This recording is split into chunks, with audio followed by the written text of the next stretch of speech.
Sekarang ini perebutan posisi kedua memang masih belum bisa dikatakan aman untuk Australia. Pasalnya mereka masih berpotensi untuk tergelincir di sisa pertandingan. Timnas Indonesia juga masih punya harapan untuk naik jika bisa mendapatkan kemenangan dari 3 sisa pertandingan. Rupanya begitu ketatnya persaingan di grup C ini menjadi sorotan bagi para fans Jepang juga.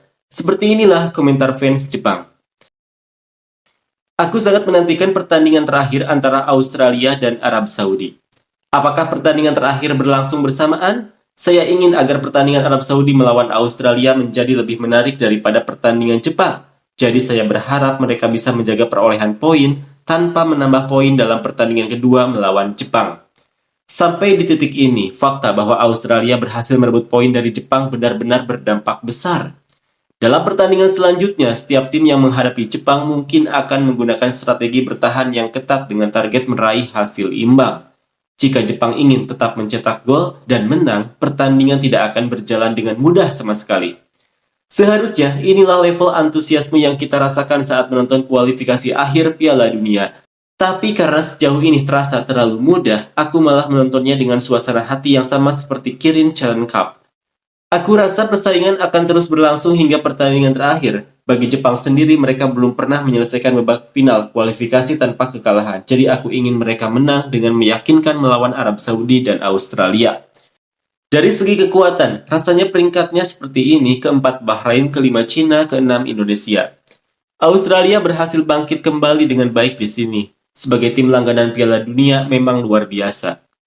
Kemenangan atas Indonesia juga bisa dibilang keberuntungan. Indonesia melemah sendiri setelah pergantian pelatih, tapi ya keberuntungan juga bagian dari kemampuan. Tanpa kekuatan yang cukup, keberuntungan pun tak akan datang. Aku sudah menonton sepak bola selama 20 tahun dan babak grup ini benar-benar yang terbaik. Rasanya luar biasa bisa lolos lebih dulu dan menikmati pertarungan dari atas. Tapi yang lebih seru adalah persaingan yang begitu ketat. Setiap tim di grup ini adalah rival. Itu yang membuatnya luar biasa menarik. Pada akhirnya, tim yang lolos pasti akan tetap Jepang, Australia, dan Arab Saudi. Oh benar, tim peringkat 3 harus melalui babak playoff, jadi jika Arab Saudi finish di posisi 3, peluang mereka untuk lolos akan cukup kecil. Kalau begitu, meskipun tidak seburuk Arab Saudi, Australia juga akan berada dalam posisi berbahaya jika finish di peringkat 3. Sepertinya para pendukung Arab Saudi cukup marah karena performa buruk tim mereka saat melawan Cina. Bahrain dan Indonesia bertarung sengit, bikin ketawa. Kelihatannya Jepang, Australia, dan Arab Saudi akan finish di posisi 1, 2, 3, sementara perebutan posisi keempat masih berlangsung sengit. Lagi pula, ada jeda 4 bulan sejak pertandingan sebelumnya, jadi tim yang mayoritas berisi pemain dari Liga Domestik pasti punya waktu untuk berkumpul, menjalani pemusatan latihan, dan mempersiapkan diri dengan baik. Tapi yang benar-benar tampil bagus adalah Bahrain. Aku punya firasat bahwa pertandingan terakhir antara Australia dan Arab Saudi akan menjadi pertarungan sengit. Aku pasti ingin menontonnya dengan serius. Malah dibanding menonton Jepang melawan Indonesia, pertandingan itu pasti lebih seru untuk ditonton. Kalau situasi berjalan seperti sekarang, Australia punya keuntungan karena mereka cukup dengan hasil imbang, sementara Arab Saudi mendapat keuntungan sebagai tuan rumah. Benar-benar pertandingan yang bakal panas banget.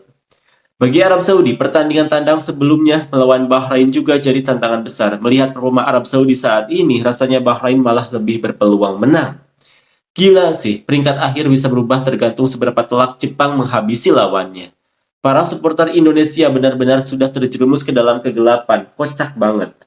Indonesia, ya, mungkin bukan skenario terbaik, tapi mereka sebenarnya punya pelatih yang berhasil mengeluarkan potensi tim, tapi malah diganti di tengah kompetisi. Sepertinya mereka berpikir seperti di game, bahwa mengganti pelatih bisa langsung mengubah permainan dalam sekejap. Para pemain di lapangan pasti kebingungan banget.